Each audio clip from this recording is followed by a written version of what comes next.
পাশাপাশি ইন্ডিয়া জোট তাদেরও বৈঠক রয়েছে আজকে। লোকসভা নির্বাচনের ফলাফল প্রকাশ হয়েছে গতকাল। 233 আসন পেয়েছে ইন্ডিয়া জোট। ম্যাজিক ফিগার থেকে মাত্র 39টা আসনে দূরে রয়েছে তারা।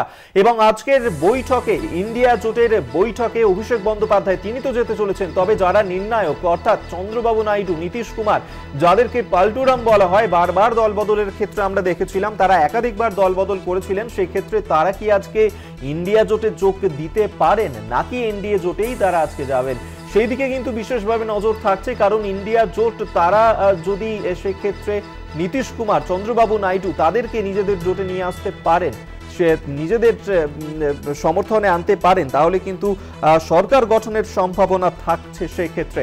এবং যেমনটা জানা যাচ্ছে যে এখনো পর্যন্ত যে একই বিমানে নীতিশ কুমার এবং তেজস্বী যাদব তারা কিন্তু একই বিমানে দিল্লিতে পৌঁছচ্ছেন, সেক্ষেত্রে কোন বৈঠকে তারা যোগ দেবেন সেই নিয়েই এখনো পর্যন্ত জল্পনা চলছে। আজই একই বিমানে যেতে যাচ্ছেন, যে খবর এখনো পর্যন্ত পাওয়া যাচ্ছে, তেজস্বী যাদব এবং নীতিশ কুমার।